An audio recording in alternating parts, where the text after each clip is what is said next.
Adishimama Yamamunina ha peace 104.3 FM Suni and ya wada aggressive news at 12 and ya di Abramwi and some way amanfo ajinkonwa atewa na super so ate akoso Ghana ha and some party mu do amanfo peso ate bintimika and aggressive news members ya di Abramwo na wia santima beti anka na hello 101.5 enu wo KJT CNN no doctor say Kwame despite na brunsan kesen mu adum Kumase na obanka ne important nso dia ene okay 101.7 and neat 100.9 mionu ki ho e gama nchasa so Accra Tesano Abeka Junction ene boy na momunim Fila FM Tamale Rock FM Tadi Dynamite Takwa Bosome FM Wachim Swedro Oti FM enum beyond enu Oti from Mantem wono no ana after 2 radio bechem Apollo FM enswa som dua ya nkwanta ukopem wa Jiwal FM Enzima FM so ewo Enzima Liberty sawi so ana the beat enswa sawi asawen so peacefmonline.com GhanaToday.com Hot Digital Radio London eyo hima krom Asta FM Techima Rich FM so ewo asinfo so awia nkonwa de yesi ensam ya de ba no yanom so wan tie bia wayo ho ditima kutiribide Mampeni abede His Excellency Dr. Alhaji Muhammad Bawumia Bamane se aban eni so ade hunu se Ghana yankoya la solala na emum ye bede yen no Ghana beyond aid would only be possible when the youth are equipped with competitive global skills and introduced to various skilled careers. We are today in the world of the fourth industrial revolution. It is a world of skill. It is not a world of degree. Aban kunta bufo ba kwa ba mane se ye twa ni de he emebunu na ye hye omukubu e wa kwa nyina mu a now that we see the pyramid over time, we're going to see that it's going to move upwards. So the dependency ratio is going to go up. We're going to have more of the aged population. And the threat in here is that if people do not save and invest around this time, the aged population will continue to depend on the youth. Now, already on board to Uncle Jebi and the extra for penny dema NPP or Snamanukono. What your foot trauma was Sonoma NPP Titafo in our say. NPP aban enuma pano wo mo hwe no mo fambo NPP aban natenase ewo amambuom Chesa Bonkra Inland Port Kufra Breso yesa ase NDC by 8 years o went to ameye na do dan kwa Kufado na aba no di loan over $330 million and aye Bonkra Inland Port no Kwesi Kwachen ya head of communications our education ministry was he e-blocks no a and this abansha say we see no emu ba ko edu no so 27 contract ya na wo ho ne nye ento matwam contract adema be 2 million but some other so they get 30 million the same contract now you have to kan on ye de bramo fertilizer hun komo twetwe so obi age adie so obi pese bebo so ni nyina ye de ba na mom nyuma ku ata ye che na awie MTN everywhere you go baby abeko bi MTN de okro ye de okwa ne de waba papa bi na mom nkwa ho hia ti ayafa sanitizer fe faunsa ho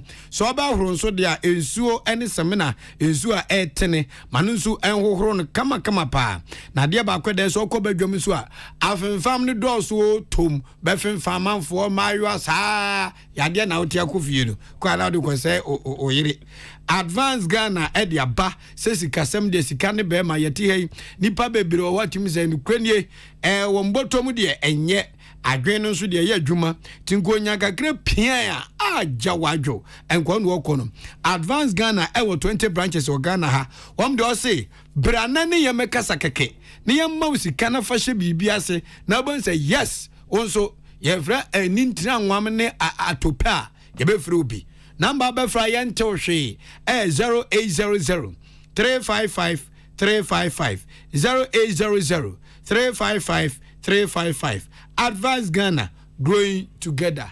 Adishare amoti ene ewiapem to breka sebom ya wada aggressive news me achenkwa na menum bremu wodi ahenkan Kwame yeboa ena afei ohini na Kwame amo na ensem ni Ghana Education Ministry ɛyɛ wumɛsia sɛ yɛ no any Council for Technical and Vocational Education Training TVET wɔmaka bom sɛ tatale ana pancake ahyehyɛ Ghana National Skill Competition and TVET Expo na dwumadie mampani abɛdi akyire His Excellency Dr. Alhaji Muhammad Baumia ɛna kɔyɛ ho amammerɛ ne amane ɛsɛ ɛpa ho ntoma kma ɛwɔ nkran ha na emra mampani abɛdi akyire ɛpa dwumadie ho ntoma wieyɛ ɛnsema wɔde tu gya bia yɛma na bɔfɔ Pius Bedu Bansi na dawro ma yɛnsa aka ɛne sɛ mampani abɛdi akyire kasa no ɔse NPP aban ni so ade hunu sɛ Ghana yɛbɛdi yɛn ho ama yɛn ho nsuo ɛbɛso yɛ dwareɛ yɛadokodɔn ana kimpiri material ɛbɛso yɛ atade pam a yɛn kyinkyini aman so ɛmfa yɛn santo yɛn sɛ yɛmu nkoɛ lalasolala nsirɛsirɛ sika Ghana Beyond Aid no wɔse nya adeɛ bi a ɛde nkyɛn wayɛ integrated science questions ne mmom ɛmmerɛ asɛ yɛrefoɔ kuku ɛmmerɛ paa asɛ ma yɛni bere a Ghana Beyond Aid no yɛbɛtumi ayɛ ne simple koraa na wɔse Ghana Beyond Aid ne sɛ bɛtumi aba mu a ɛne industry ehia pa industrialization ɛwɔse yɛ me enuko na industry bɛ mu sanso so deɛ na ne sɛ sanu nnwuma ɛho asɛm ɛne ɛbaba bɛkan ne senti ɛna Technical and Vocational Education Training TVET NPP aban ɛntoto na senfɛ ni agro no na wɔse aban ne yɛ na fam dia aboa ama titru emabunu no etumi de wɔn awura ɛnsanu nnwuma ntetie nim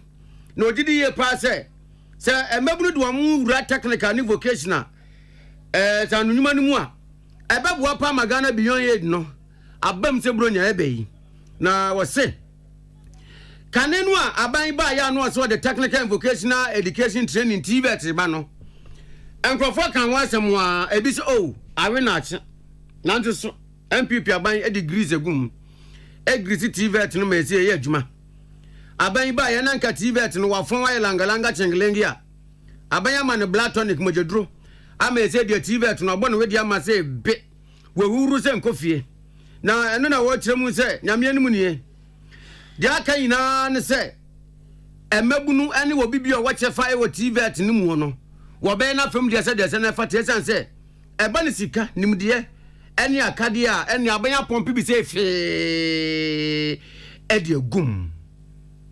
TVET is a key catalyst to spurring industrialization and decent job creation for the citizens of this country. For sustainable development to occur, there is an urgent need for us to pay significant attention to training highly skilled human resources to serve as key drivers of the economy. A Ghana Beyond Aid could only be possible when the youth are equipped with competitive global skills and introduced to various skilled careers. We are today in the world of the fourth industrial revolution. It is a world of skills. It is not a world of degree. And I'm happy that Ghana is the first country in West Africa to join World Skills International. It tells you what the vision of the president is and his sense for Ghana to be globally competitive, because out of the 85 membership of World Skills International, you have countries such as Germany, Japan, Norway, India, France, Switzerland, and the United States of America. And we are pitching the skills of our young people with the skills of the young people from all these countries. And this is how we should go. Ma penya be de chama nanso wa se emra aban yesin kete se o de TVET ba no adwen ya nipa pi enyaye ene nsem wo mo ka fa ho no na enye nsem papa kura nanso so aban sisi na se mampam eye de se fata se oye wo TVET no ho ama nei wo kan de sha aban ni munyam ese nipa 65,000 ene nya TVET ni mu mfaso. Under the TVET sector, the government of Nana Addo Dankwa Akufo-Addo has tackled a number of these challenges. Our approach to the TVET sector has been a comprehensive approach. To begin with, we have sanitized the TVET sector to ensure the effective regulation, administration, and promotion of technical and vocational education and training for the transformation and innovation. Our government has ensured the passage of the Education Regulatory Bodies Act 2020, which is Act 1023. The Education and Regulatory Bodies Act resulted in the merger of the SWAL Council for TVET, that's called VET, and the National Board for Professional and Technician Examination, NAPTEX, to establish the Commission for TVET. This government, our government, has also been able to ensure the passage of the Akan University of Skills Training and Entrepreneurial Development Act, Act 1026, which has established an apex training institution to augment the training of TVET teachers. Mampenyabe de His Excellency Dr. Alhaji Muhammadu Baumia. Oye na Chief Executive awada bedwekwa wam no we technical and vocational education training so. Dr. Chei Asamwa etu mebunofo. We cannot have welders, pipe fitters, fabricators in this country and still import same from other countries to work in our rigs. Neither can we have tilers and still prefer foreign nationals tiling our buildings, simply because either there are skill shortage or our skilled workers lack proper certification or the right quality and standards. And as such, the industries are not accepting them. This, Your Excellency, we are changing. We are building strong partnership between our institutions and the industry, as well as our development partners. We are redesigning curricula and assessment to align with the needs of industry and businesses. We are transforming TVET sector to equip the people of Ghana with relevant skills needed to participate in today's global economy. Any Council for Technical and Vocational Education Training, TVET. Ekabo mu afi Ghana National Skill Competition and TVET Expo. Wamuda ne die pan wontuma, ehun koma twetwe. Ena Pius Bedu Bansen Edibre. Na ya kwa nim wakasebonu ma obinfu mu okru ni Samuel Kwabena enim ono no yo panipa wodi animu na Ghana ha ye kan nipa wo menim ni adan ne de keka ho emfie mpimenu na aduonu ba ko 2021 na nja sepani suma wa ode ho amane ne ho entansa nyina akokogya no intende okopemu o Jubilee House abankasiem ede ho amane nyina kobo Ghana PSA na adodankwa akufuado no kwanu ose na suma wo suma azien ko kan Ghana fo no enho nsem nyina na yakruchede gu grata so di bai se da bia wo nso behwemu wo no hu de ekoso na de ba kom so mhwemu hu ni se ene Ghana fo ya doso papa efiti si enya fa hu de afri kwasi broni nsem ya nipa dodo na ho no ya bon be emprenum inti ye mu aye du na emaburu ne doso na maburu do mu doso nso emaburu dodo na eni adwumayo inti ani bre wo krom ni pani aso se ko sense ekom eya to de tudwa se enyoma ba ku mienu miensa enan bi wo ho a ehia papa sani manimu ya aban bia obeso afuna kase mosuan no wo me nku ho emu ba ko ene ehumesua enipa bebre nu enyanim die fa konia basere bobo ne bra to da bia won tan nan aban bebre na so enya sani die na wo fi se chenchena twan wonya aban adwuma yo enti wo mo bo na nado danko akufa de mpipia manyuko na baso so mo befra konya kase o man twentwan so kro na ni manimu ya wo mo di free education eba ye men ne wo ba tan bia nyame odena sa wo Ghana na oban ko school ko adu secondary school dia aban se mafa wo kwa wo pompo kobi free na nyoma nkonkan na mperifo se de wo ba tan de wo kwa tan de wo jana ya tan trodo papa in the call Jubilee House ninsem sei en wakano. Population remains useful. The threat in there is that the share of the youth is declining, so we need to take advantage of the returns of the demographic dividend and invest more in the youth. So specifically, we think there will be the need to have an intersectoral committee that will look at the quality of the youth that we have. Yes, we have the numbers, but what is the quality of the youth that we have in terms of education and health and so on, so that we can take advantage of the returns of the demographic dividend. And then once you have the youth bulge, what we need to think about is the age dependency. Your Excellency, the threat in here is that now that we see the pyramid, over time we're going to see that it's going to move upwards, so the dependency ratio is going to go up, we're going to have more of the aged population, and the threat in here is that if people do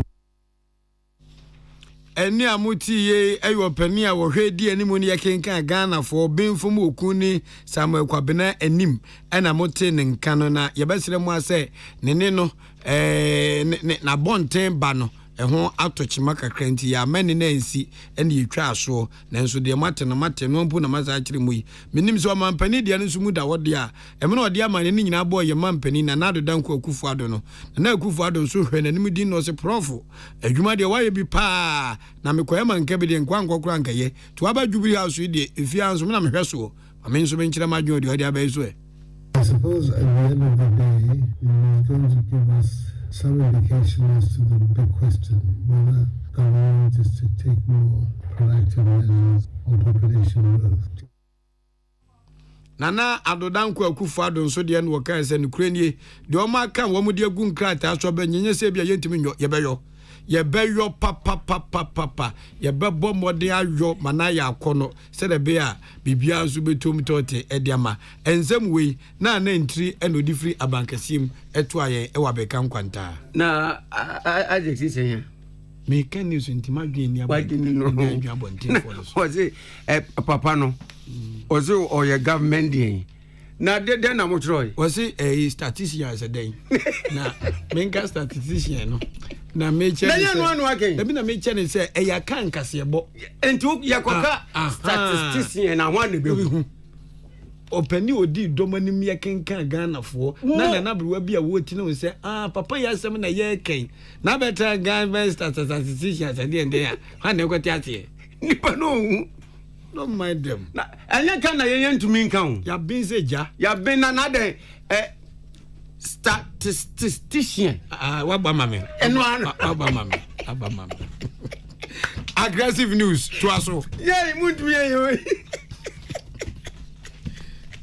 na NPP wasuna manyoko no wo mo ye ne se wo mbaye wo mo regional delegate conference na regional delegate conference no akwakọ piema wa santimantemu emo mo bohu dwa ewo edwoso na eho ama ne ba wo mo di furu ba ye ne se edwoso de na ya santimantemu de ne no mo de regional delegate conference na wo mo hyase bosumi asase no wo mo de ba na wieye emperimfo wo mo ko edwoso ekwakasa ya wo NPP osono amanyoko no regional delegate conference na se baako eya amanyoko no trefo peni owura jomboadu uncle JB na wakasa wase no se enfrinsian numnie a wosono amanyoko NPP ebedi yaban no nyame anum ne enkyene nkanfo no ho de nanzo so wobeka mamansa nyina te se mo abana yade papa woso eba na akwanya na nka ye monchiman ka ya adwuadwe abana ya amna ye fine factories ananka ewuo no abama nkanya be mama ye se ye nyankwa ehwensi hetsin ye adwuma mankrofo nyemu adwuma kra ayare sabia wodo anka ne nanka wokwa Johnson Violet ni kumada de krobewu ene platan kwa na ewo ho no ene kohwe nura abaye sumdi agumu a esa yare ewumesian de no so no nanka na ye no so osra wosono ma NPP supporters say aba wa nyuma pa wa ye no nka wo mawu dawro ma mansa nyina ante sansa na no kra tro no kan ye sense wo so candle a wo fan champagne na emu di sika na edua so na asra ma obi ehu na so ni wosono ma ni bi kasa owura jombo du sense ma bi kan say oh adani de oh yes NPP abane ya de pa modern body wa bobi na so NPP modern no sentia wo mawu dawro no say eniema pa NPP abane no ye na isa petition ehia advert na so ensoto endi so mko so man kan Ghana fo nim dada eno se da bi memo mo nka saa sebi se dia so ye funu mu ka oje no wan fe wo se hu monten so a obi hu se e praw no saa na se wan kan ya wa ya obi hu enti wo mo ngutu anka na ne ma pa aban na ye no osono ma ne hwe se wo mde be ye nyina so e de abo NPP aban na tenase e wa amambuo mu Ye ne asantema edi ni yie papa. Enu ye be koto na ye adwumaden. Ye can break the 8 na enya kasapa. Ye can break the 8 na ye adwumaden na komapa a ye nyina be kan bom ni aye mano aye fe. Eya na we hwe na NDC for no kan oh asante for no to abama MVP na omo nya hwe. Wo hwe niama His Excellency Nana Adudankwa Akufo-Addo aye e wa asante ben mu a. Hwe sa Bonkra Inland Port. Kufra preso yes asie. NDC by 8 years omo to make ameye. Nana Adudankwa Akufo-Addo na aba no di loan over $330 million and aye Bonkra Inland Port.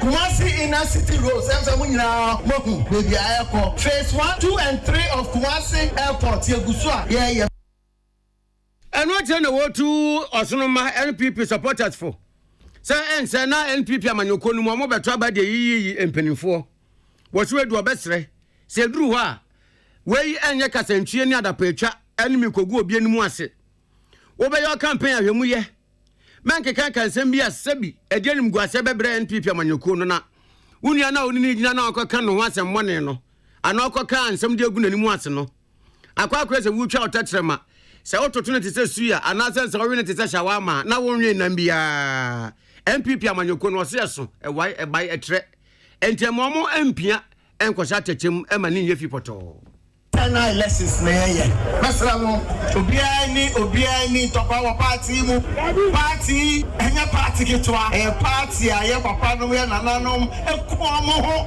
afa na du yeso a yeso ye bi ato aso nti all party stress ye won some party itokwa ewo mu ene de he ena kitwa ewo mu no ene de he CPP for any PNC for be jina ha amo kasi so say particularly from the PNC said the new patriotic party you want a bema ever any year. This is a party that you belong to. Yeah, sometimes you know your analysis ni here. It's a party no your party be able to make you cannot underrate the new patriotic party throughout Africa.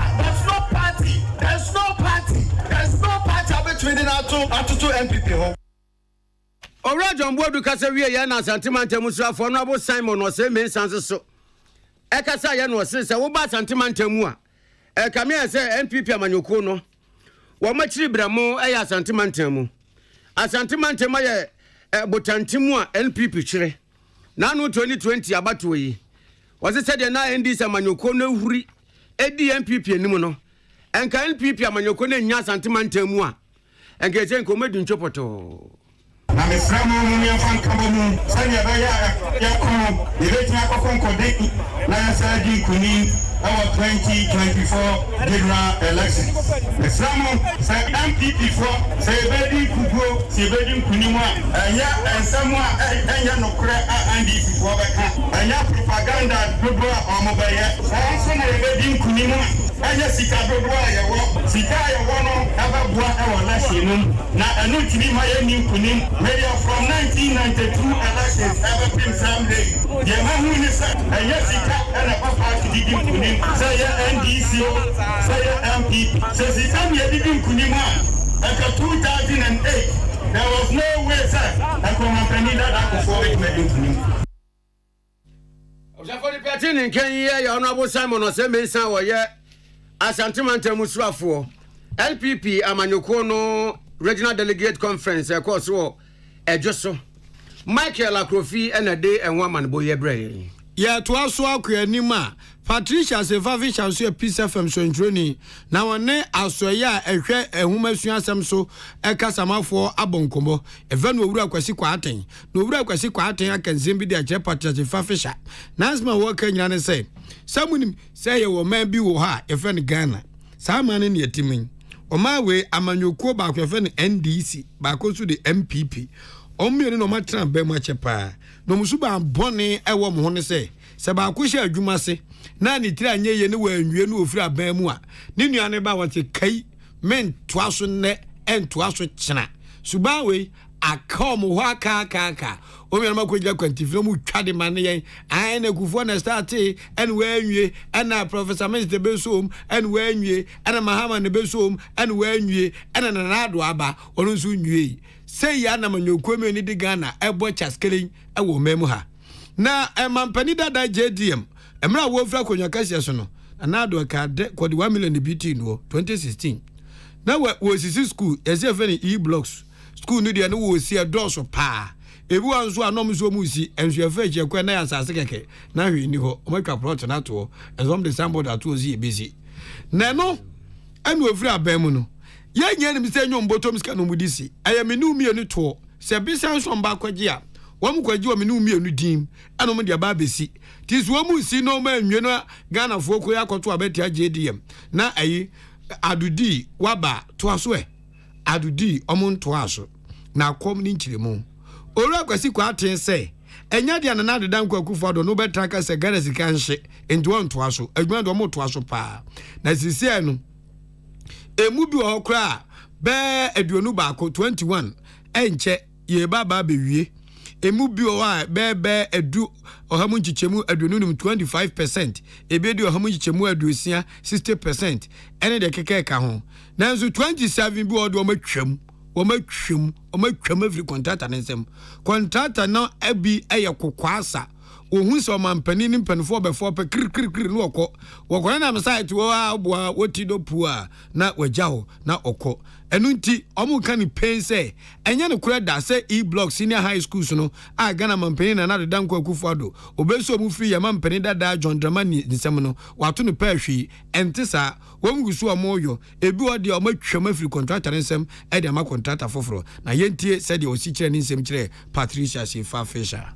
They are terminating contract because one contractor abandoned than the mine at no point or any budgetary allocation for the contract. Two, okay, a diana and now be a contract near the mine. Contract out the diamond maybe a 2 years and now be a 2.5 years. One team called down or maybe a contractor could be a degrader can I could be assassin or so or a concrete could be on teaming or assassin for 2 years. I mean clearly contract and demonstrate is a contract no teaming at the executive. And these are basic principles of contract law that parties have obligations also will play. And when the parties, one of them ain't obliged by the obligations, may come up by because and now our order contract for say be a 2 million Ghana cedis. Now in the next 5-6 years, contract and into me execute here. What they do is about catch us a price fluctuations in the day and when in inflation near them contracts are not cost. I feel contract I don't know 2 million. What some catch us or the 30 million. The same contract now you have to pay for it. And so I buying thought is why I said if you look at this, then Prudence said those ones now, or more to my execute, we have to terminate them.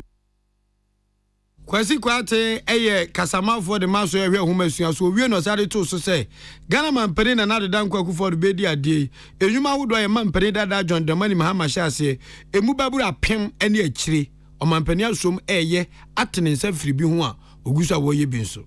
Nti yabani a yemu over 1,001. I'm not sure say if a bill of her we share the contract agreements na contract into me nya e was say oto aso there be e was say we said the young faka bi am romine and that was the decision that we did. Nti the impression be created say abaya said that terminate e-block contracts is neither here nor there. Eni amoti ye eyo pani o ye kasema forma so ya ohwe ehumasuaso ne din ene owura kwasi kwaten. Now, Ghana National Chamber of Commerce and Industry, GNCCI. One more general meeting. They are just so educated. Now, one more year, Emma Pennyford, one called Medina Secocasa Yebie. Bako Ayora or say Amwaku. I will rust say Amwaku. Wakasa was Medina Sian or day and some to get H. Sir, Abai Baba Beso Enterprises and half in the new industries. What Ghana has in Abwa Wamupa. And your woman can send a median Munyam pass. Ghana, you're feeling new money enterprises, no? I bet you. And my own was so dear. Well, your general meeting, Yase, and the workers and was say, Sir, Africa Continental Free Trade Area, no?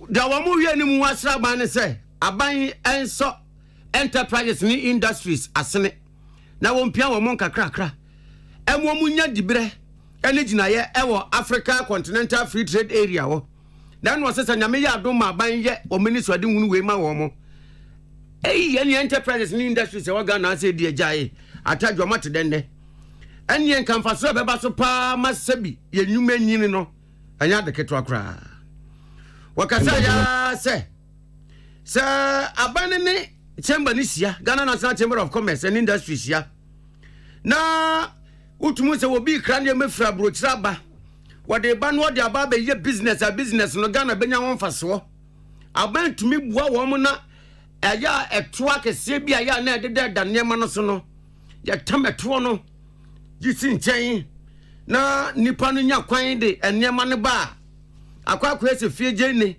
se ufie akokọ edi a wode ye no yiye kan beka bua ma enyuma nso so etumi akokọ koso owura say amuako. And that there were a lot of issues that were raised as to how we can also ask for some tax exemptions for our people, where some of the taxes could also be used in some key sectors that we want to develop for the economy. And that one, it's our duty and our responsibility to make sure that we sit down with government and look at how best those tax exemption issues could be addressed. We also saw in part of our discussion that we have a high interest rate for which we are also discussing a lot with the governor of Bank of Ghana and looking at how to resolve that issue. Though in the short term it's not going to be easy, but as we see the economy growing within the last second quarter, we want to say that holding everything constant, we are going to have a good future. Ora Samu akokasa wie ye na Ora Patrick Numo our Chief Director our Ministry of Trade and Industry. Once so kasa na nsemo de tu dwane se mfidu nyuma de se aban epempuntu nyuma ontumi nyimfrim oyifrim pa de se de a obo popa no wasan kokromutin no ebe yeden wase ne senti na aban de asesede edu a wode be sachra efiri nyuma mu aba aban ni sade una ne se ebibirem se ya kan fidi nyuma Ghana be huri edikan. It's an undeniable fact that most countries that have achieved economic growth and transformation on a significant scale over the years have done so on the back of industrialization. But as against this background, that on the assumption of office of government in 2017, the Ministry of Trade launched a 10-point plan for industrial transformation with a strategic objective of making Ghana a manufacturing hub for Africa. Putting in place a supportive ecosystem has been our utmost priority. As you are aware, the various components of the industrial transformation plan seeks to address some of the critical challenges confronting the private sector. The components I'll mention very briefly include facilitating access to medium and long-term capital for industrial development, including but not limited to providing stimulus packages, implementing the One District, One Factory initiative, under which government supports the private sector to establish medium to large-scale industrial enterprises. Ora Patrick Numo, Chief Director, Ministry of Trade and Industry. Yogusua Etwa Kasebono, so Director of General Administration, War Ministry of Education, Ma Mekatun Apia Penkra, one also at the Assembly Atujwa, Nasma or the Atujwa Nane say, About we are an out down Kufa do down no Quine, say Omemuha, Yebeti Messi School, Potem Potema who do it, Makuma could do in any name.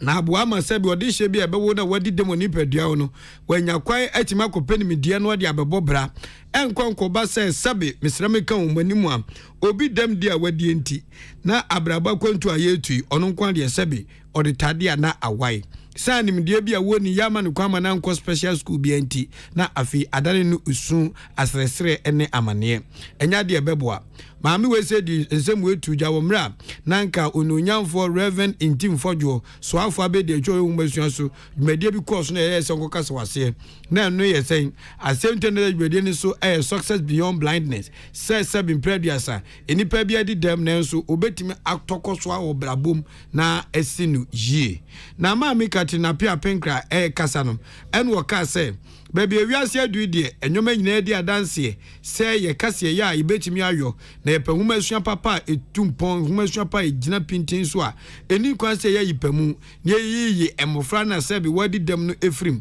ne mo ye nyema ensai afufuro nyina maami katina pia penkra kasa no di tu dwa se abanwansna se bi oni hwekura no oposa ne nsem enti digital piano baako eno Daniel Edma Ghana Blind Union a wogina asoyawe womasua so anem eno oyoy. You use the means of technology to expand education to everybody. Everybody in say can't say now. Say here you will braille and then mama concentrating on the blind. Blind no more use braille and any manema. Braille no say no yeah turning into technology. I be easy ama wo mo so etimi ayebi. Yeah wo omo blind and we doctors. Omo engineers. These are critical areas obi be ka say I just say when you who ade asa no maye. But technology you know when you know possible until ye be kwan no ama wo mu nyina e na aba. Owieru na national president that Ghana Blind Union no abedweku asabe impredesa ewo eni yare a onukwe awo YS District Education Director Madam Aisha to Ibrahim enso ni PCF bonkomo no ana ndo etusu biem se onukwe nie enho akwakwo nya pasem panifo be bomoden ate wanani ahwe humasua ma emofra ene Ghana dehia wadi dem ewo nipadua ho wani anase nipadua no enkrobeta baabia nefa abefu so maye chenimdie no ne bi so so Abai making sure say all my teaching and learning materials in our schools and maybe this time enyo bia no timi use braille no na ICT aba bebre use computers any phones nti ka ban betimi supply e wo bia blind students in our schools bia nke bebo aban ontimi nya ni nyina because ye do so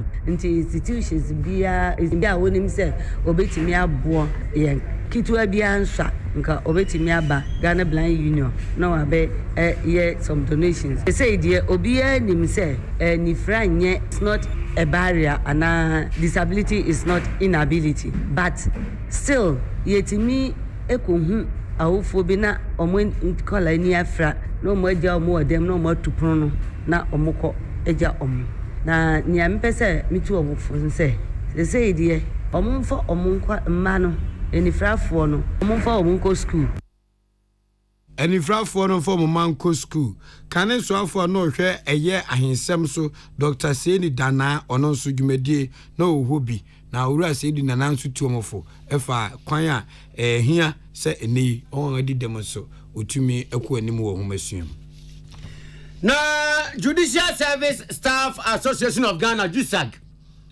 wa mo ba mane se ena ye October bosome da to se do no woche no eka wo mo betina fie wo mo nkwa adwuma na sente wo mo ye ne sa ne se wo mo salaries aketia ne allowances no wo maka senka yenye ne service yenye ne maintenance na yenfa bi nkan wo ma no na nka emuntre enye bunch dewa na so mpanifo achi go slow enti wo mo ye ne se de mpanifo se de travel monimu se woni se bi obi anase me den ye ka asem na se wonte a obona so na ohunsu ani abre no wo mo ye se wo mo betietie yi atena fie ndi aban be hu se yes ani bre so je o mani abre na so Judicial Service Staff Association of Ghana wo mo wa na mpanifo de kata ba ye se wo mo strike no mo nyai mem wo mo nko ene mem wo mo nko strike no obi anko ye adwuma ena members ne se adan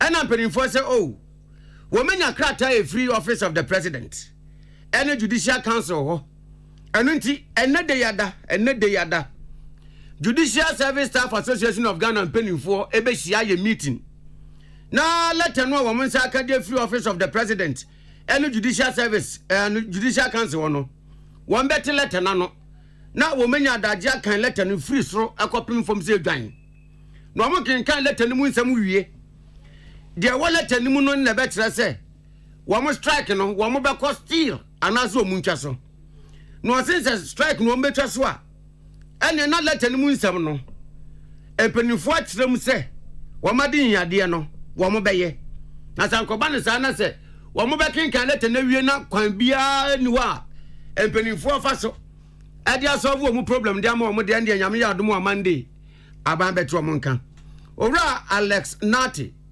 on the president Edema Judicial Service Staff Association of Ghana on yensem treni yamane before Erica Eifa and the church komoyin.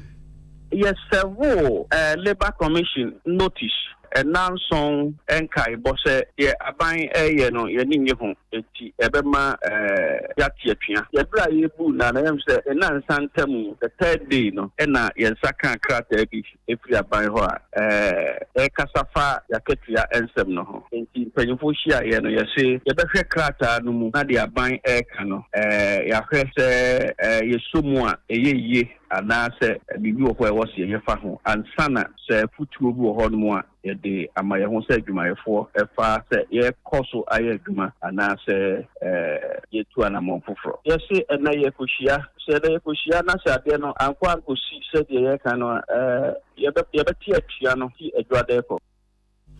Ora Alex Nati, President Edema Judicial Service Staff Association of Ghana and come on one man before you same training Erica Eifa. Boy, any. You do a man for any Akaya, no yanka this year out, Nansemuho, a jabby in the two of Macola, and St. Tosben Nice in Noom, a journalist in Save Juro Bay. Macola should be a dready and the costo when Tinipa Baby, Umisika Eshe, when the dreadry Eshe, Tina Aquaque Arawosem. Ghana swap for her in Frijumani dready Samso, Ayo Nunyan for Alan Quadritre Martin, aka Alan Cash. Na Alan Cash and so ejina abanem maban temsika enyekuma 2 million Ghana cedis edia man say won fen kuma wonga ho ka adwam na no edwa eyi ni tie no na yensentwoni odihunfo Jackson ewobi yentie sede onunyamfo Alan Chematen ekasa well said you need it.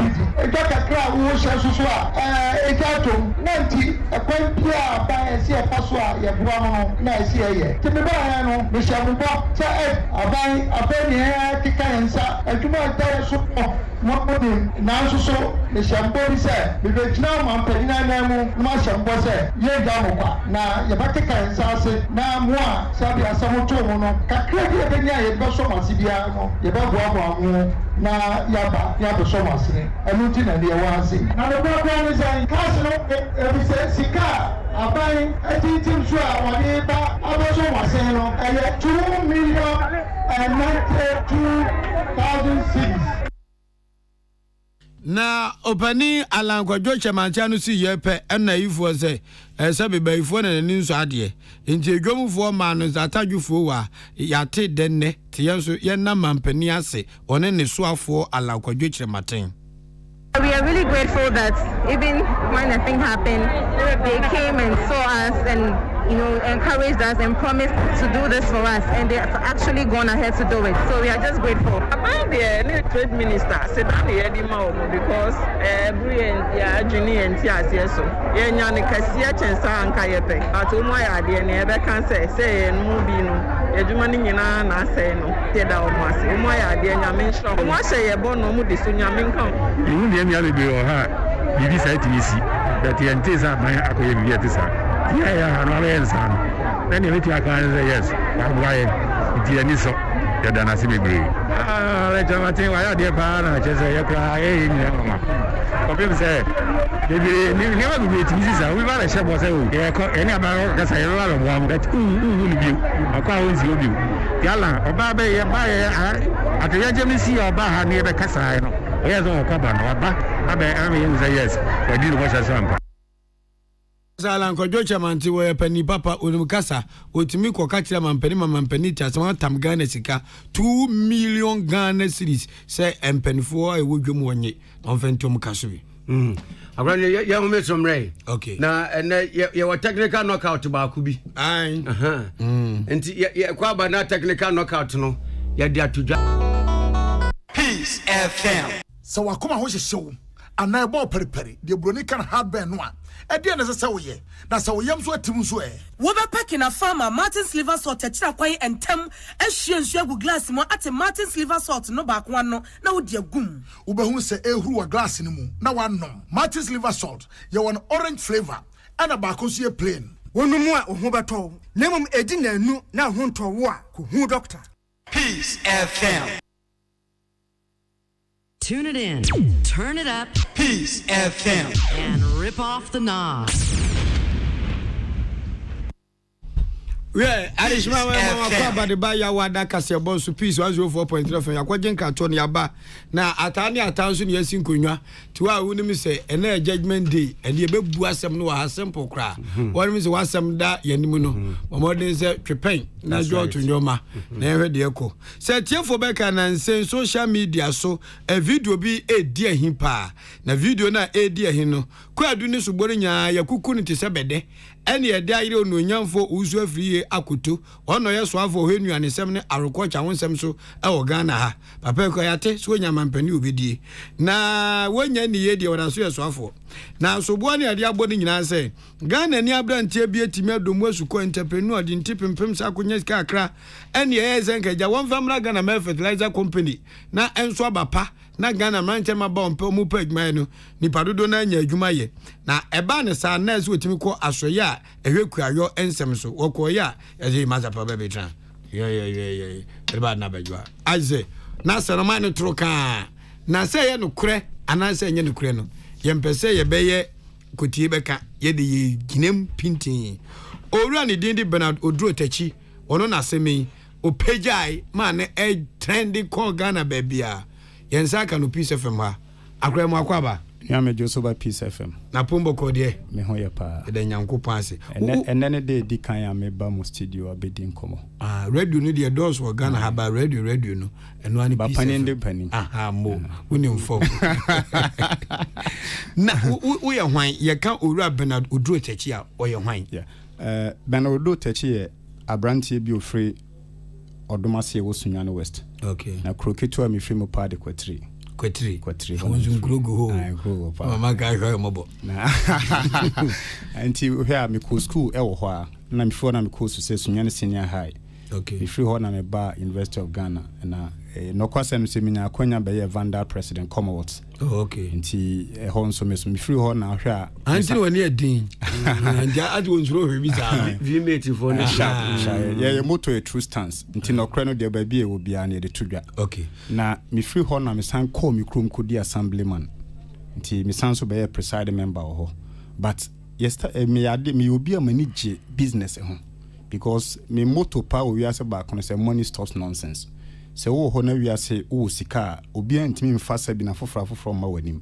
Se wo sika na wo de wo ho a o matimi ko school mo pe utimi ware oba a wo pe de ye wi ase pa na sa de a wo kondo na wo pe na hia nti obi eje nti poverty is a disease and then no na de ba ko etimi di hia di tu ase pa ese nnuma so obi sori anopa nipa woni munyam na adwuma nti wo sori anopa na odware fa watade na wo ba bi a wo kɔ na akɔ na bosom so ye betua wo ka wo asori ma yebu wo da abusua ma yebu eno na ama obi a fa na bag o se me kwa abrochire because wo kɔ hɔ a ubetuma nya adwuma aye mabosome benye bia to kotoko nti manage business na me start business na me first business me ton praye praye de prefi no na me ton na me wo school na amamfo ye later na omo de praye ba nti adata me ko a na me kotwa na ye hwan na me de aba beton ama me colleagues ti we later na wo business madam business when me first business was selling brooms in school nti me free ho na me be ye mature classes for Ghana. Say udi 25 years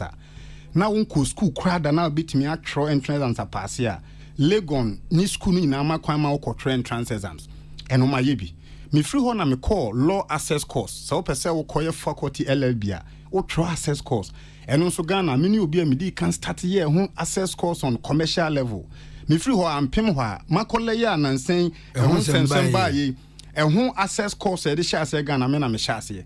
Me free ho na me call nuane atonton banche bode na me fa free ahafo bono na me dia banka na ma beton nti ya na se me no si mu ache me si mu ache ba wa ba mu so mu yi dabi na so wa ba mu di a e ba ne san na wo ka asem kotwen so afo hwe kuayo ne anuane sem so e be hye wasem asem ne pese te ase yi ni ti ne nan ne sen ni ti ne nan nyina ne se asem ni si e hye ase fi 2016 ene be wie 2019 enti anya ye ne de na makutre me nkrata nyina de agu baabi matoma dwemada na ne tofa bone se 2016 minya kwanya kopie mu wo Obama program friend Mandela Washington Fellowship enti e ho no Africa bia fi bi o mo yi nipa 1000 eno ko so o man be US Washington okay na me kobi ntu hwa me kobi nso no e ho nkrata nyina e wo ha nkrata nyina ne bibia enti me kopie mu no ye wo tracks 9 energy business and entrepreneurship, civic engagement, public management. But me business and entrepreneurship. Okay. Because money dread any sika ho.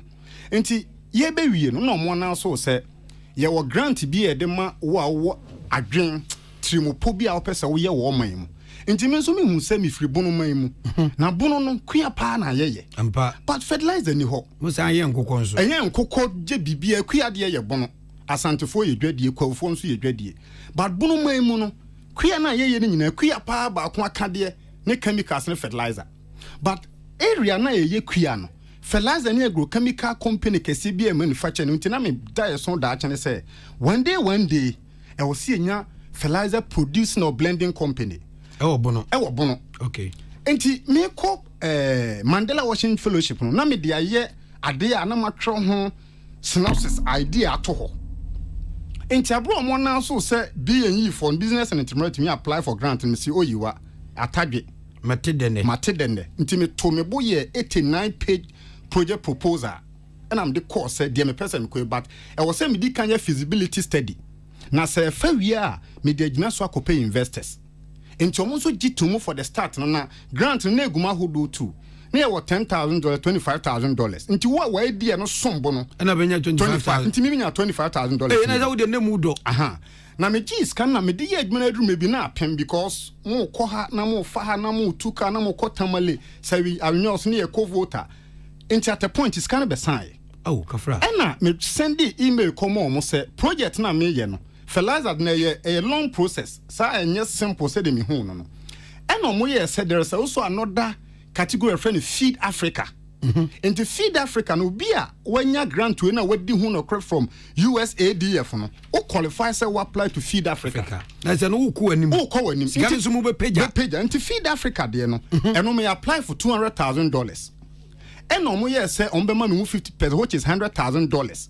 Enti na wo de beka $25,000 na ino no menya $125,000. Okay. Say yemfanye feasibility study be prove say one ye betime si company no wo ho 2 fertilizer ben ye dey ba 3 market ben ne wo ho challenges ben ye behia permit ben ye behia for example person ye fertilizer ye a long term process okay enti one baby abedi kana call first AEPA ye ko ho the toss to ye PPRSD Plant Protection Regulatory Service Department under MOFA e wo pokuase MOFA ne ye Ministry of Food and Agriculture pokuase me di what 20 years almost bear 27 times because okwa no mse saying okwa ye be kire o se o person ya kofa we bra e so ye we uhia checklist we enti etimi gada ni nyina me ne abrofo no enti abra mi da me koje ma word no na ye say lack is whereby preparation meet opportunity okay enti the day me koje ma word no ena the Mauritius Chemical and Fertilizer Industry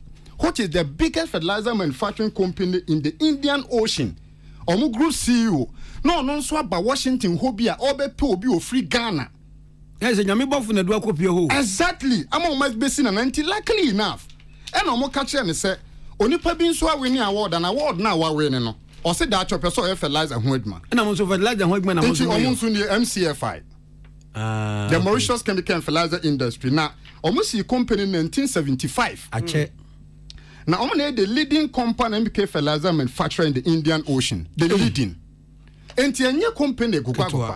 And I imagine say Grossi will flight about Washington DC na manyano. Incho ma me card says ma when you award there me bedru Ghana me man me bedru Ghana kra. Washington wa na try me tum. Awa. Na sa na yeda omo de ye free White House omo de ko Omnishoham Hotel. Enti Omnishoham no sa flat baby a you can say hotel level na me da no no wo me so me top so no mood and sure email ni call ya no reply say this room na me so I'm in Omisham hotel no so let's meet at the lobby na e ko tena lobby ho na ja ye nom wan kakra ye nom nyina ton ne tonte ye nom nsa no ne e fa adwen ampa and o catch them say we will do this project but terms and conditions apply. Okay. Term ne say in the year 1993 ye ba Ghana man environment ni a hostile. So ma ba Ghana pen. But ya say down so mumu ye. Enti once a free what winning award every White House there's credibility on you. Sure. Enti letter dey ma on say okona enti award nso enu ni USADF. The US African Development Foundation into the project on Mambapa Agripreneurship. Okay. Meaning anything bringing entrepreneurship in the agricultural sector. Wow. Into your bad down, metonsa from mobile ye feasibility study almost getting to 3 months. Now you that omo the Ibistar Hotel, call airport, ufu na call Holiday Inn. Ye bibia call Tamale, Bolega, no ye call every part of Ghana. And ye two nsase e wo bono Ashanti any north no mo de call Mauritius or mo lab. Because na ye ba be ye precision fertilizer.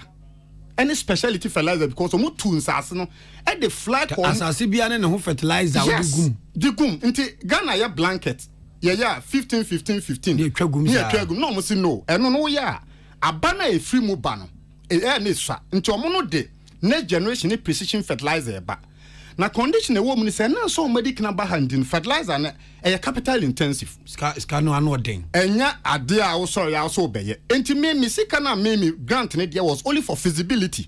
Okay. Na say ye wi a e so pay local partner maye enti local partner na ye ti Mauritius enye tem bia na ye betumi aba na me say na say bi de wapoto amana finchi so de bom enti me so me de me company si was a local partner. Okay. Because me inform me sika nkoye research MOB ma meti ho de abra on your research. Na ye wi no na ye de report come out one day so one factory. And almost select ye officially say ye yimu ya jimo tumti project. That was year ben mo submit ma one day 2018. That time na honorable give to him credit. Yes, and say letter honorable am calling say na sign a letter my. Okay, deputy minister that time. I agree. Okay. And na your official selection letter no ye Ebenezer Paddy Ajagro, acting chief director to the minister. Okay. On the sign a letter. Okay. Until we almost sign we you know. And na so when do one viewer ye doma financial institution and no more refer your project in the GCB Bank. And the GCB Bank Ghana commercial bank. Thank you. GC Bank and so Jawa project bia we are your component of financing. Your capes, your working capital and your others. And the GCB Bank say or more no befa working capital. Enti Ghana nka wo de be no no de be ma. No, omobema working capital, yes. You beto raw material and na local partners, ya for capes and foreign partners. Okay. And ye gitum. But GCB Bank say, and non say fertilizer your speciality intino, ye hear offtake agreement from the final buyer. Who is the final buyer? Agric Ministry and Cocoa Board. Now ko meba. Enti akom enintri mu. Project ni na whole document makruchi enune. Nti ye wie na no ne tro letter ne ye de report no kan ho na magya de ba ko say when do you want a viewer ye sanso de wo ba bia person ko ye project ekohwe nti ye di ma when do you want a viewer we say de ko Sunyani West Bono region nti letter nche so mo de ma the district assembly nti o mo nso so ye tro letter any DC you know ekohia ye ho letter nso ni ana ye wie na nso ho a DC ni asase na no ne man sase ene ye ko na no matan konwa ho Dumasi Traditional Council. And almost ye 17 acre land that the chair for project no. Because Oman nye capre. One to soon sir. In some penny 2 years. And the amamre. Na nanum ya dear say Saudi idea say ya sombo badmas and may more. No, ye dish so no. Ye dish no, mimi ye just in you were wadmase. And in nanum transas a term 17 acre land for the project. That's as mutre. Yes.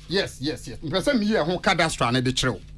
Enti nananom leteni ha ena cadastral no so mame nyina adidie mu wa dance enti good enti ho cadastral ni aye cadastral to so eye for the project land yeah ta for the side plan no and the for the cadastral no good ye wi no na deputy minister for agriculture data na from no George Oduro okay ono ne ni din kita ho from begin na eye kita ho ben na money ni kita ho say idea yenye ni no se no mo koye mo research. And he was very technical and frontal to me. Nice one. Ose Bernard, look, I do we am person mo be no mo research. Na mo hu se mo koye feasibility study na so no abo mate. And I did bosome miensa. Research. No my brofo no beda ha, or my didie, or mo bibia, even insurance cover was done on them. Your friend who key man insurance policy, or more insurance bit match room. Key man chess and nipa no bano sombo. Into obana so babe wuna bibi yanwa. Asema befi. Me na was me compensate no. Nti ye key man insurance policy ma omo because omo ma me terms and condition. And me di so pepe. Now person meet now to me. Me person me nya adwuma no me here sika money stuff nonsense. Onti ase. Matias ye. Enti ye wie ni nyina no ye de report no call ye no. And honorable Jojo Dro any the lawyer to the ministry mofa no. I prepared the offtake agreement and unye. Adiana na ye memorandum of understanding standing between Ministry of Agric and PBE Services Limited in conjunction with MCFI Limited on the establishment of fertilizer blending factory in Ghana. Good. February 2018. Enti me free US by 2016. Back and forth near share research na year 2017. In the 2018 na bibi bia to na kwan mu. And ye proposal call. Okay. And a deputy minister who said na pese ye be na sombo. Enti we de ni se che ho. Ye prepare ni yenko. Enti lawyer na prepare wie ye no. And no send it through email the ma me email no ho ma printed out for that. Because me pese obi be ka se me na matena to krom baabi e na ma prepare. Na brofo na ewom ni kire se sa ban ma ye comfort letter no. Na afeso no ye ntimi anya waje na de. Okay. Enti na kire se aban kra mo ka. Eni se nka ban pene kra de ma ya select way a wo hwe agreement side na se mo fa san ye na ye witness ye na nka ye ntumi anya nka Ghana ban mo ka. Enti oh here letter we call this word letter was around enti we ye another letter. Ben, just to fast forward the conversation, the person when he say e fa he and a swap for her na me ba ho no kwa na madri. Okay, what do you mean call no man? Enti letter we ni we ye call no ministry lawyer prepared the offtake no nie. Okay. Any year another official letter which was 19 July 2018. Enti ye ko ni any minister no akọ sign the main minister. The main deal no. Okay. I dey be ma adwuma na bas no. Enti yatena se wa hye na up and down yen so ya address kama. Why up and down? A great minister. Which doctor that day no hye up and down. Doctor Ozu Afri Akutu. Yeah, na wori uhunu 101. Obtena se no bie ni dairy o hye ni gogo ni kiki. That's right. Atena se wa bie ni dairy wa kika na agronomical terms ni nyina ni etie no. Okay. Yen so ya boy amane ye o se o no kra ya de panamom. Ghana government ba be si Ghana Fertilizer Industry Limited. Are these words from the minister himself? Yes. Share a high PSFM. We are for na nyina etie me. Papa. Me a Methodist ni. Se me tran tran nya me tran free me semunde. This is my life. The only thing that is valuable is human life. And then okay. Enti say sasma me kan I'm a Methodist. Se nkontompo na me twa by close of enya me tran free me sem. Enti okan sa statement no. And that day me hu jojo ye. And I want you to say, "Aban be adwuma papa de ade na ese ho me hu jojo me because you. Hwe me hwe kane ka matena na wo kotamale na ye ko Bulgaria play wo ko Mauritius a kwan ne wa e wa chen se wo ko China. Enti aseme agro na minister yi kan I mean I say unso no te brofo kakra no de brofo na gu na so wa close ni denam so ayeka. At that time no Mauritius for no hu say no. And international project manager no wa. Mauritius for no anyone the core minister. Yes, ya no. I say who group. Yes. Any ministry na ejina Ghana ban na mu ne ko hia. Na that day na ya san call ya minia. Na ya da Ibis Star Hotel the whole night man. Because I felt one my integrity with MCFI is gone forever. Ya nam kwan so ya go maja de ba ko. Abra ya arrangement na ya ne company bi o ya friend free logistics a. Niema ebeba Ghana nyina no na ebe haulage from Tema to Sunyana West Odomase. Ya ne kwa agreement a woma ya special discount. Entinanka ye hwe valuation na cost na. Se wo ya fertilizer wo Tema na pon a. Wo wi a wo san faka efri ha e de kotamale na yi. Eni se me produce wo Sunyan a ene cost ni nyina no esi ho a. Okay.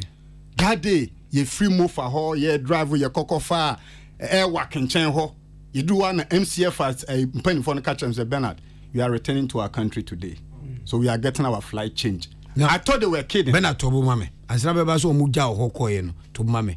Minister no buy asset omu betina ase no. Eno no ka kire oburofu mu say aban e ba besi fertilizer company. I say aban ba besi me repeat me quote no word for word. I say look, government is making efforts to set up Ghana Fertilizer Industry Limited. Plans are far advanced. We are almost getting there.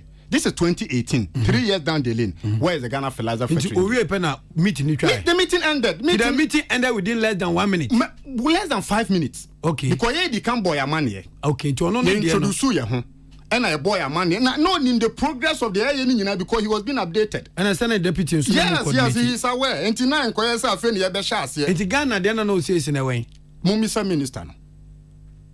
And I don't know catch me still me na to yes so into one chila baby Ghana so my word of mouth and I won't say when say also kwa kohia nyankopon and we share yesu be yeden no hu nyankopon na no good enti wo si afa na wo kope investor wo kope partner and obi nso se me me ba ma ye me de and the partners were in front of you in front of you for real for business group CEO is in the country for example company where when they are despite right but why fan said despite free yakọ Botswana no koye deal boss despite ni who when bill the deal is over o meet despite what share the group no share despite media no and the group CEO on tukwa company we are making harma group 17 subsidiary they own flights it move free meeting pe and o ka yes no air work no ka say Bernard I'm sorry we are changing our flight back to Mauritius no man I want you do hono that day na ya tua nka na was omo di be 5 days ansa na mako because na enim say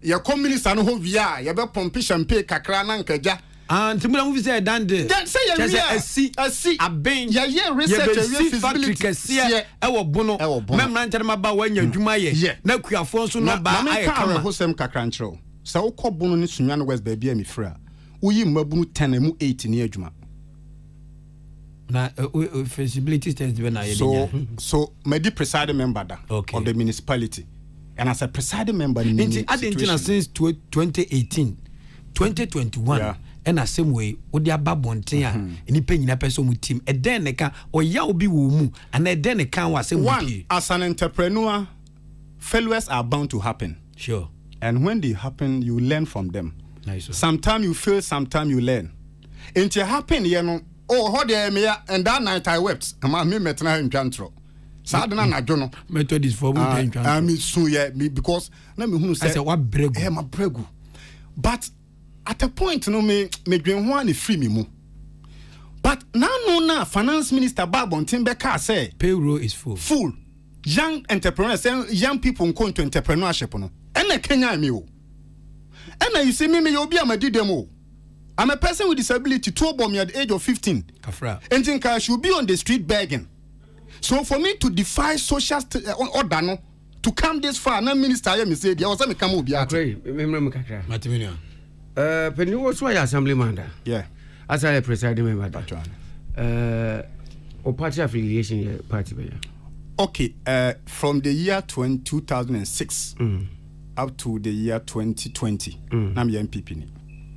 Na MPP na nke wo se me call primaries and a party disqualify me for no reason ntia ma me call independent and no call independent you are the party law is clear you no longer become a member of the party will you not assume say bia ekoba ne sentina probably ye bibisa na the government is involved or mbe background checks kakra no open mesro da bia some question is legitimate na ma me nkyere wade asem we buy no de bia issue back but finance minister nasem no etwama workra I see say our leaders are always pretending and let me tell you why NCF finance minister to me no kan kure e de kire Ghana o say no bia no bia ni da so say aban be fa chunk youth bi e no che say aban payroll no ayema nti me men kan kure nche so be bibia ye na ahyaman fo nkwansi ye nya ni firi so na opani wo say yesu suma berwa ba bi obeto emfa na mum se opuma nso kuro bi a onante e wono ho ebeni mu du se opuma kuro obi a onante e wono ho enti meba mine mu no ye fapem any government enti government finance minister ni statement as an entrepreneur no me support ni statement in principle but nteso nko anante enti abra wo ka kire mabunu se mo nko into entrepreneurship ya ka de ne sen sa na tie de ne finance minister wa se na wo kan no yesi so de mpoa kwa yi sotoroja okwan me mo wa hu se mabunu no pese o mo ko ba bi e bebo ma entrepreneurship na CPS tade a mo mpanimfo no haye and a clear story ni as our story we no nim se aduma we ba so a the employment capacity per the research was 193 direct employment 193 direct indirect no can be kwa kosi be 500 because fertilizer no see distributors wom suppliers wom contract way for wom aduane ton for beba enti utimu se side dream we na ya kan hye no ya kan ipa be se 200 ba bi on benyo omanu aduane ahye tokrom but finally fertilizer no media me meka wa ha me I'm speaking the intelligence amagada fertilizer business na cartel na aban bia ba media me blame aban we I'm speaking truth to everybody from CPP to MPP to NDC babia importers no mpesa wo be set up because importers no omo import ba no munya mfaso enti come the link crude come the link onan come Midday ba no come the link crude oil say you two crude ni bi wa ha ye Tama oil refinery but Tama oil refinery ye adwuma I think just after na can say production yes be 12 and no one was because na name because and some because na name about come manu see ya five story pick and the news Ghana beyond aid no it's not about degree it's not about skill and so yeah now or cut TV at once technical and vocational and it say if the abanu when is wadin be na except to be in the governance of the day esoretia enisuade hunu we ya na ye kone say me pesa me kan de ba akotwa to won say time bia obey import you export job China philosophy is consumetrics. Anytime you import from another person's country, it is tantamount to exporting job to that country. So therefore, if you allow us to produce, we are then rationalizing job, we are deepening job. And the assembly, okay, assembly in answer, importers no interest. I think the news team should have another time. Na enye lengthy right na because the questions papa because that wow can we so back and say Peace FM is the biggest platform of course there are a man for ensem kra e buy a personal mobile phone so no we need to go deep into it but na me person me clear and no ade ne kra e clear you know say so what na radio should try to minister no so methodist nyame enye ne kra to for to say ampa we share minister ama minister ka chen say abanya na na do dan kwakufu ado da no e be fertilizer industry yanso ye hu akra dabio am yata time na yenu na ye ne ma me gifti incredible na o me randa say 1D1F no e partnership enya ban podia individual bi na de ba na ban na boa no enti ka we si ye hu so ye individual individual akro no onya individual ni bi sample for say su chefan enye den yemua Bernard abaka na so nim say ade won farmer no am na twa kwanya de akwa yi